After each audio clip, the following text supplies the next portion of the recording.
नमस्कार साथियों, एक बार पुनः आपका स्वागत है NIC classes by Munis YouTube channel पर।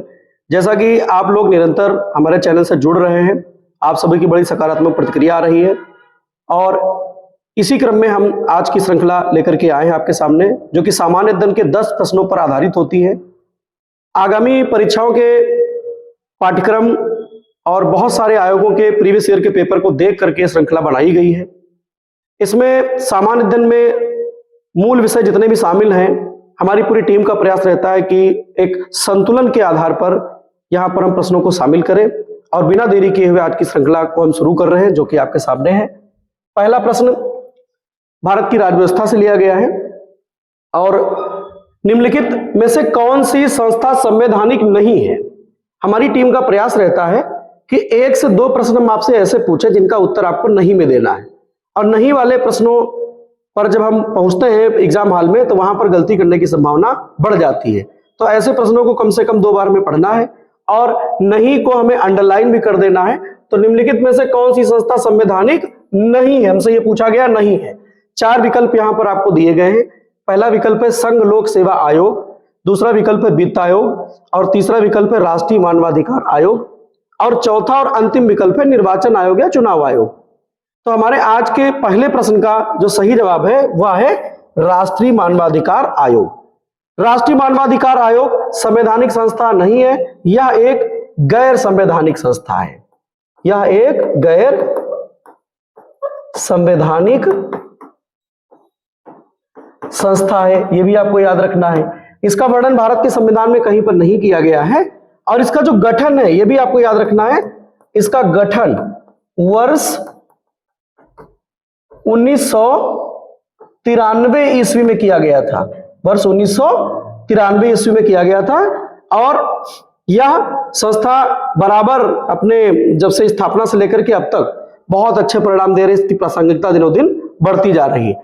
बचे हुए विकल्पों पर हम चर्चा करेंगे। संघ लोक सेवा आयोग, यह हमारा पहला विकल्प है आज का, और इसको हम लोग कहते हैं UPSC, union public service commission. यह एक संवैधानिक संस्था है और इसका वर्णन संविधान के अनुच्छेद 315 में है, यह भी आपको याद रखना है। और इसके अध्यक्ष की नियुक्ति और सदस्यों की नियुक्ति कौन करता है? तो राष्ट्रपति महोदय करते हैं, यह भी आपको याद रखना है। इसके अध्यक्ष और सदस्यों की नियुक्ति राष्ट्रपति महोदय के द्वारा की जाती है। वित्त आयोग भी एक संवैधानिक संस्था है और वित्त आयोग का वर्णन किया गया है अनुच्छेद 280 में। संविधान के अनुच्छेद 280 में वित्त आयोग का वर्णन किया गया। यह भी एक संवैधानिक संस्था है और इसके अध्यक्ष और सदस्यों की नियुक्ति भी राष्ट्रपति महोदय के द्वारा की जाती है, यह भी आपको याद रखना है। राष्ट्रीय मानवाधिकार आयोग एक गैर संवैधानिक संस्था है, लेकिन इसके अध्यक्ष और सदस्यों की नियुक्ति राष्ट्रपति महोदय के द्वारा ही की जाती है। नियुक्ति कौन करेगा? तो आप बताएंगे राष्ट्रपति महोदय। राष्ट्रीय मानवाधिकार आयोग के अध्यक्ष और सदस्यों को नियुक्त करने के लिए एक समिति बनाई जाती है और उस समिति की सिफारिशों को आधार मानकर राष्ट्रपति के द्वारा राष्ट्रीय मानवाधिकार आयोग के अध्यक्ष और सदस्यों की नियुक्ति की जाती है। इस समिति में कौन कौन शामिल होता है? तो इस समिति की अध्यक्षता की जाती है भारत के प्रधानमंत्री के द्वारा और इसमें लोकसभा के अध्यक्ष शामिल होते हैं, लोकसभा में विपक्ष के नेता शामिल होते हैं, राज्यसभा के उपाध्यक्ष शामिल होते हैं, राज्यसभा में विपक्ष के नेता शामिल होते हैं और भारत के केंद्रीय गृह मंत्री महोदय भी इस समिति में शामिल होते हैं। तो उस समिति की सिफारिश के आधार पर राष्ट्रपति के द्वारा राष्ट्रीय मानवाधिकार आयोग के सदस्य और अध्यक्ष की नियुक्ति की जाती है। आगे बढ़ते हैं। निर्वाचन आयोग दिया हुआ, जिसको हम चुनाव आयोग के नाम से भी जानते हैं, इसका वर्णन संविधान के अनुच्छेद 324 में है। यह भी एक संवैधानिक संस्था है। चुनाव आयोग भी एक संवैधानिक संस्था है। तो हम जान गए संघ लोक सेवा आयोग यूपीएससी, अनुच्छेद कौन सा है? 315। नियुक्ति कौन करता है? राष्ट्रपति। कैसी संस्था है? संवैधानिक है। वित्त आयोग अनुच्छेद कौन सा? 280। नियुक्त कौन करेगा? राष्ट्रपति। और कैसी संस्था है? संवैधानिक है। राष्ट्रीय मानवाधिकार आयोग कैसी संस्था है? गैर संवैधानिक है। कब गठन हुआ? 1993 में। और इनके अध्यक्ष और सदस्यों की नियुक्ति कौन करता है? राष्ट्रपति महोदय करते हैं। और निर्वाचन आयोग कैसी संस्था है? संवैधानिक है। क्यों है? क्योंकि इसका वर्णन संविधान के अनुच्छेद 324 में दिया गया है। आगे बढ़ते हैं। आज की श्रृंखला का हमारा जो अगला प्रश्न है, कौन सा बंदरगाह पूर्वी घाट पर स्थित है? 4 बंदरगाह यहां पर दिए गए हैं और आपसे पूछा गया कौन सा बंदरगाह पूर्वी घाट पर स्थित है, पूर्वी घाट पर स्थित है। पारादीप, कांडला, कोचीन और न्यू मैंगलोर, इन 4 बंदरगाहों में पूर्वी घाट पर कोई एक बंदरगाह स्थित है और बचे हुए जो 3 बंदरगाह हैं वह पश्चिमी घाट पर स्थित होंगे। तो पारादीप जो बंदरगाह है यह पूर्वी घाट पर स्थित है। कहां है? पूर्वी घाट पर स्थित है और यही आज के प्रश्न का इसका सही जवाब है। कांडला कहां है? तो कांडला पश्चिमी घाट पर स्थित है, पश्चिमी घाट पर स्थित है, यह भी आपको याद रखना है। कोचीन कहां है? तो कोचीन भी पश्चिमी घाट पर स्थित है, पश्चिमी घाट, पश्चिमी घाट पर स्थित है। और न्यू मैंगलोर कहां है? तो न्यू मैंगलोर भी पश्चिमी घाट पर स्थित है, पश्चिमी घाट पर स्थित है, यह भी आपको याद रखना है। अब पूर्वी घाट पर पारादीप बंदरगाह स्थित है तो किससे संबंधित है? बंगाल की खाड़ी से संबंध है, बंगाल की खाड़ी। अगर आपसे जल राशि पूछी जाएगी तो आप बताएंगे बंगाल की खाड़ी। कांडला किससे संबंध है? पश्चिमी घाट पर स्थित, तो किससे संबंध है? या अरब सागर से, अरब सागर से यह संबंध है। कोचीन किससे संबंध है? यह भी पश्चिमी घाट का बंदरगाह है तो यह भी अरब सागर से संबंध है, अरब सागर से संबंध है। और न्यू मैंगलोर पश्चिमी घाट पर स्थित है तो यह भी किससे संबंध है? तो यह अरब सागर से संबंध है। 4 बंदरगाह यहां पर दिए गए थे, 3 पश्चिमी घाट के हैं और 1 पूर्वी घाट का है। आगे बढ़ते हैं। अगला प्रश्न हमारी आज की श्रृंखला का, भारत वन स्थिति रिपोर्ट कितने वर्षों के अंतराल पर जारी की जाती है? भारत वन स्थिति रिपोर्ट जो है वह कितने वर्षों के अंतराल पर जारी की जाती है? तो 4 विकल्प यहां पर आपको दिए गए हैं, 4, 3, 1 और 2।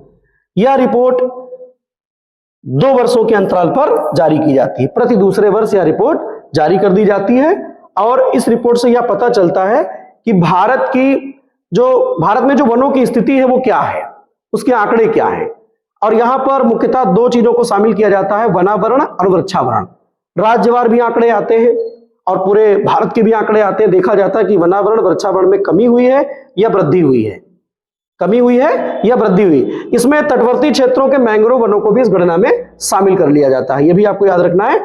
तो प्रति 2 वर्षों के बाद भारत वन स्थिति रिपोर्ट जारी की जाती है। आगे बढ़ते हैं। अगला प्रश्न है हमारी श्रृंखला का, अगला प्रश्न आधुनिक भारत के इतिहास से लिया गया है। वर्ष 1857 के निम्नलिखित क्रांतिकारियों में से किसका वास्तविक नाम रामचंद्र पांडुरंग था? वास्तविक नाम रामचंद्र पांडुरंग था। यह प्रश्न विगत परीक्षाओं में पूछा जा चुका है और जैसा कि मैंने अभी शुरुआत में आपको बताया भी है कि जो हमारी टेस्ट सीरीज है ये विगत परीक्षाओं को और बहुत सारे आयोगों के पाठ्यक्रम को देखकर तैयार की जाती है। पहले विकल्प है कुंवर सिंह, तात्या टोपे, नाना साहब और मंगल पांडे। तो हमारे आज के इस प्रश्न का सही जवाब है तात्या टोपे। तात्या टोपे का मूल नाम क्या था? रामचंद्र पांडुरंग, रामचंद्र पांडुरंग, ये भी आपको याद रखना है। रामचंद्र पांडुरंग किसका मूल नाम था? तात्या टोपे का था। अब बचे हुए विकल्पों पर चर्चा करेंगे। कुंवर सिंह, कुंवर सिंह एक बहुत महान क्रांतिकारी थे जिन्होंने 1857 की क्रांति के समय आरा और जगदीशपुर में 1857 की क्रांति का नेतृत्व किया था। और आरा और जगदीशपुर कहां पर है? तो आप बताएंगे बिहार राज्य में है, बिहार राज्य में है। तात्या टोपे ने, जिनका मूल नाम रामचंद्र पांडुरंग था, इन्होंने 1857 की क्रांति में कहां के विद्रोह का नेतृत्व किया था? तो याद रखना है ग्वालियर। और ग्वालियर की स्थिति क्या है वर्तमान में? तो आप बताएंगे मध्य प्रदेश, ग्वालियर मध्य प्रदेश में स्थित है। नाना साहब का मूल नाम था धोंदू पंत, यह भी याद रखना है, धोंदू पंत, ये नाना साहब का मूल नाम था। और इन्होंने 1857 की क्रांति का नेतृत्व कहां किया था? तो आपको जवाब देना है कानपुर में, कानपुर उत्तर प्रदेश में, यह भी आपको याद रखना है। मंगल पांडे मूलतः कहां के निवासी थे? तो आपको याद रखना है कि उत्तर प्रदेश के वर्तमान मानचित्र को अगर हम देखें तो सबसे पूर्वी जनपद पड़ता है बलिया। उत्तर प्रदेश का सबसे पूर्वी जनपद कौन सा है? तो आप बताएंगे बलिया। तो मंगल पांडे मूलतः बलिया के निवासी थे, बलिया के निवासी थे। और मैं पूर्व के वीडियो में बता चुका हूं कि मंगल पांडे ने कौन सा नारा दिया था। अगर आप हमारे चैनल से लगातार जुड़े, हमारे सारे वीडियो आप देख रहे हैं हमारी सारी टेस्ट सीरीज से आप बहुत सारा कंटेंट आप ले रहे हैं, तो आपको याद होगा कि हमने पूर्व के वीडियो में पूछा आपसे कि मंगल पांडे ने कौन सा नारा दिया, हमने बताया भी है। तो उन्होंने नारा दिया था मारो फिरंगी को, मारो फिरंगी को। साथ साथ में आपका रिवीजन भी हो रहा है। मारो फिरंगी का नारा किसने दिया, तो आप बताएंगे मंगल पांडे ने दिया। मंगल पांडे मूलतः कहां के रहने वाले थे, तो बलिया के थे। और आप ये भी जान गए उत्तर प्रदेश के भौगोलिक परिदृश्य को देखते हुए कि बलिया उत्तर प्रदेश का वर्तमान में मानचित्र के आधार पर सबसे पूर्वी जनपद है। 1857 की क्रांति के इनको नायक बताया गया, क्योंकि इन्होंने बैरकपुर आज की डेट में कहां पड़ेगा, तो पश्चिम बंगाल में पड़ेगा। वहां पर ये 34 नेटिव इन्फेंट्री के जवान थे और इन्होंने अपने सीनियर अफसर की हत्या कर दी थी। याद रखना आपको मंगल पांडे। नारा भी आपको याद रखना है, मारो फिरंगी को। आगे बढ़ते हैं। अगला प्रश्न हमारी श्रृंखला का, आयकर विभाग के द्वारा जारी पैन कार्ड निम्न में से किस उद्देश्य के लिए प्रयोग नहीं किया जा सकता है। हमारा आज की श्रृंखला का दूसरा प्रश्न है, जहां पर उत्तर आपको नहीं में देना है। नहीं किया जा सकता है पहचान का प्रमाण, पंजीकृत करदाता का प्रमाण, पते का प्रमाण और जन्मतिथि का प्रमाण। 4 विकल्प यहां पर दिए गए। तो जो पैन कार्ड है उसका प्रयोग हम कहां नहीं कर सकते, किस उद्देश्य के लिए उसको हम प्रयोग में नहीं ला सकते हैं, ये हमारे प्रश्न का सही जवाब होगा इन्हीं 4 में से। तो पते का प्रमाण जो है ये नहीं होता है, पते के प्रमाण के तौर पर इसका प्रयोग हम नहीं कर सकते हैं। पहचान का प्रमाण ही होता है, इसके आधार पर हम कहीं भी इसका प्रयोग कर सकते हैं। सरकारी दस्तावेजों में इसका प्रयोग करने पर हमें बहुत सारी योजनाओं का लाभ भी मिलता है। पंजीकृत करदाता का प्रमाण ये भी सही है, और जन्म तिथि का प्रमाण पत्र ये भी सही है। कौन सा विकल्प सही नहीं है, तो पते का प्रमाण वाला विकल्प सही नहीं है। आपसे यह भी भविष्य में पूछा जा सकता है कि पैन कार्ड कौन जारी करता है, तो आपको याद रखना है आयकर विभाग के द्वारा जारी किया जाता है, इनकम टैक्स डिपार्टमेंट। आगे बढ़ते हैं। हमारी आज की श्रृंखला का अगला प्रश्न है, निम्नलिखित में से कौन एक धान की प्रमुख फसल नहीं है। यहां पर भी याद रखना है, सावधानी बरतनी है, नहीं है, यह पूछा गया आपसे। पहला विकल्प है सोनालिका, दूसरा विकल्प है जया, तीसरा विकल्प है अमन और चौथा विकल्प है जमुना। 4 विकल्प यहां पर दिए गए हैं। भारतीय कृषि से सवाल लिया गया है और हमारे सामान्य अध्ययन के प्रश्न पत्र में जब भी हम पेपर देने जाते हैं, आयोग के पाठ्यक्रम को देखते हैं, तो उसमें सामान्य अध्ययन में विशेषतया भारतीय कृषि को भी शामिल किया गया है। सोनालिका, जया, अमन और जमुना। तो हमारे आज के इस प्रश्न का सही जवाब है सोनालिका जो है वह धान की प्रमुख प्रजाति नहीं है, वह धान की वैरायटी नहीं है। किसकी वैरायटी है, तो आपको याद रखना है कि यह गेहूं की वैरायटी है, यह गेहूं की वैरायटी है। जया किसकी वैरायटी है, धान की वैरायटी है, जया धान की वैरायटी है, भी याद रखना है। और अमन किसकी वैरायटी है, यह भी धान की वैरायटी है। और जमुना किसकी वैरायटी है, तो यह भी धान की वैरायटी, ये भी याद रखना है। तो सोनालिका जो है वो गेहूं की उन्नत किस्म, याद रखना है आपको। आगे बढ़ते हैं। आज की श्रृंखला का हमारा अगला प्रश्न है, 8वां अंतरराष्ट्रीय सौर ऊर्जा गठबंधन सम्मेलन का आयोजन कहां हुआ। 4 विकल्प यहां पर दिए गए हैं। ये करंट अफेयर्स का सवाल है और निकट भविष्य में आपसे पूछा भी जा सकता है। भोपाल, बेंगलुरु, नई दिल्ली और गांधीनगर। 4 विकल्प यहां पर आपको दिए गए हैं और क्रम आपको याद रखना है। 8वां अंतरराष्ट्रीय सौर ऊर्जा गठबंधन सम्मेलन, अंतरराष्ट्रीय सौर ऊर्जा गठबंधन सम्मेलन का 8वें संस्करण का आयोजन कहां किया गया है, भोपाल में, बेंगलुरु में, नई दिल्ली में या गांधीनगर में। तो इस प्रश्न का सही जवाब है नई दिल्ली में। नई दिल्ली में अंतरराष्ट्रीय सौर ऊर्जा गठबंधन सम्मेलन का 8वें संस्करण का आयोजन किया गया है। आपसे पूछा जा सकता है कि दिल्ली में कहां पर आयोजन किया गया, तो आपको याद रखना है भारत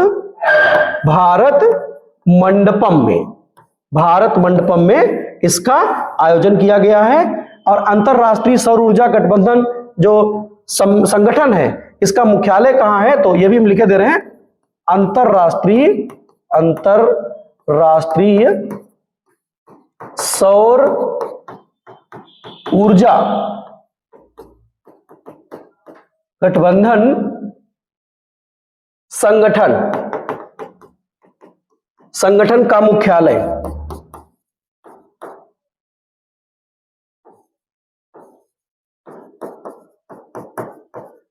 कहां है आपसे पूछा जा सकता है, तो आपको याद रखना गुरुग्राम, जिसको पहले हम लोग गुड़गांव के नाम से जानते थे, और ये कहां है, तो हरियाणा राज्य में है, हरियाणा राज्य में है। इस सम्मेलन में इन विषयों पर बात की गई कि भविष्य में सौर ऊर्जा की तकनीक को और कैसे ज्यादा आसान बनाया जाए, लोगों की पहुंच की सुनिश्चितता कैसे की जाए, ज्यादा से ज्यादा लोगों को कैसे जोड़ा जाए और बढ़ती हुई ग्लोबल वार्मिंग को कैसे कम किया जाए। तो आपको यह भी याद रखना है, दिल्ली में कहां पर, तो भारत मंडपम में हुआ, यह भी आपको याद रखना है। और महामहिम भारत की राष्ट्रपति महोदया द्रौपदी मुर्मू जी के द्वारा इस सम्मेलन को संबोधित भी किया गया है, भी आपको याद रखना है। आगे बढ़ते हैं। आज की श्रृंखला का हमारा अगला प्रश्न है, निम्नलिखित में से किस देश की राजधानी दमिश्क है? आपसे सामान्य अध्ययन के पेपर में राजधानी भी पूछ ली जाती है और बहुत बार ऐसा भी हुआ है कि 4 राजधानी और 4 देश दिए होते हैं, उनकी सूची मिलान करने को लेकर के एक प्रश्न बनता है और आपसे कहा जाता है कि कूट की सहायता से उत्तर दीजिएगा। तो अगर ऐसा प्रश्न आपसे भविष्य में पूछा गया तो यहां पर हमारी ये जो टेस्ट सीरीज है निर्णायक सिद्ध होने वाली है। मलेशिया, बगदाद, कनाडा और सीरिया। तो मलेशिया की राजधानी, बगदाद की राजधानी, कनाडा की राजधानी या सीरिया की राजधानी? दमिश्क कहां की राजधानी? तो सीरिया की राजधानी, ये भी आपको याद रखना है। दमिश्क कहां की राजधानी है? तो सीरिया की राजधानी है।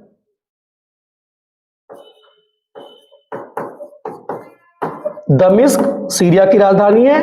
कनाडा की राजधानी क्या है? तो ओटावा है। ओटावा याद रखना है, ओटावा जो है वो कनाडा की राजधानी है। और बगदाद स्वयं में एक राजधानी शहर है। किस देश की राजधानी है बगदाद? तो आपको याद रखना, इराक की। इराक की राजधानी बगदाद है। और मलेशिया की राजधानी आपको याद रखना है कुआलालंपुर। कुआलालंपुर। और कुआलालंपुर इस समय बहुत चर्चा में है। अगर हम करंट अफेयर्स की बात करें, अंतरराष्ट्रीय मुद्दों की बात करें, तो कुआलालंपुर मलेशिया की राजधानी है। और वर्तमान समय में यहां पर आसियान का सम्मेलन हुआ है। आसियान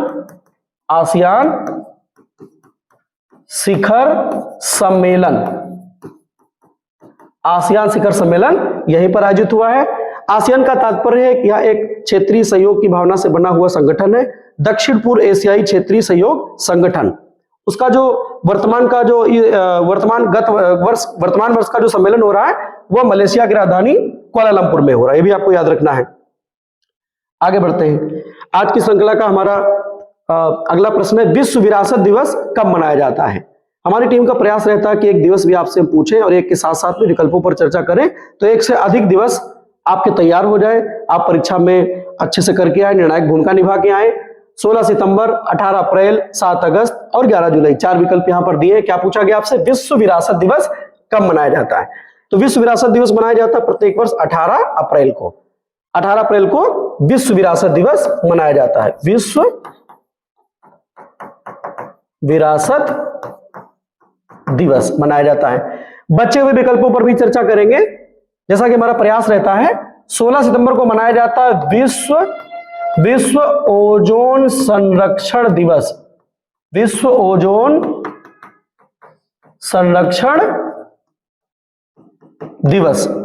7 अगस्त को मनाया जाता है राष्ट्रीय हथकरघा दिवस। और 7 अगस्त को माननीय प्रधानमंत्री जी के द्वारा घोषित किया गया है राष्ट्रीय भाला फेंक दिवस। राष्ट्रीय भाला फेंक दिवस, ये भी आपको याद रखना है, क्योंकि भारत के नीरज चोपड़ा ने ओलंपिक पदक जीता हुआ था। तो इसी उपलक्ष्य में भारत के प्रधानमंत्री महोदय के द्वारा 7 अगस्त को राष्ट्रीय भाला फेंक दिवस घोषित किया गया है। 11 जुलाई को मनाया जाता है विश्व जनसंख्या दिवस।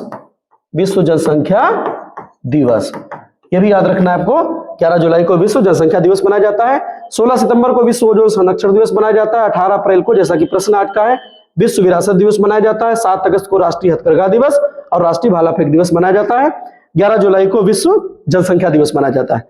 आज की श्रृंखला का हमारा अंतिम प्रश्न है, निम्नलिखित में से कौन सा उत्तर प्रदेश का चौथा टाइगर रिजर्व है?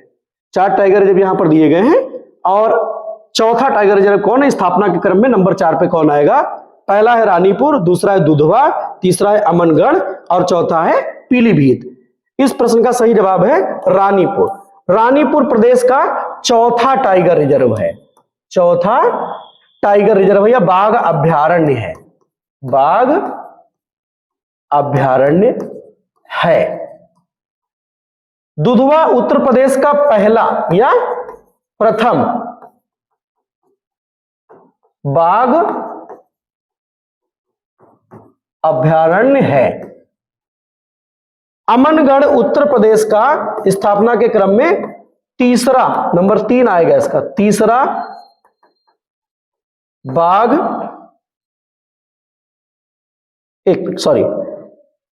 अमनगढ़ उत्तर प्रदेश का दूसरा बाघ अभयारण्य, तीसरा नहीं बल्कि इसका स्थान दूसरा आएगा। यह प्रदेश का दूसरा बाघ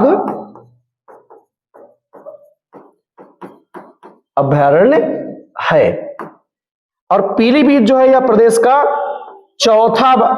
तीसरा क्रम में इसका स्थान आएगा। यह तीसरा बाघ अभयारण्य है। याद रखना आपको, यह प्रदेश का तीसरा बाघ अभयारण्य है। चौथा रानीपुर है, पहला दुधवा है, तीसरा अमनगढ़ है, दूसरा अमनगढ़ है, तीसरा पीलीभीत है। अब जो रानीपुर हमारा बाघ अभयारण्य कहां पड़ेगा, तो आपको याद रखना जनपद कौन सा होगा, मुख्यतः जनपद शामिल किया जाएगा इसमें चित्रकूट।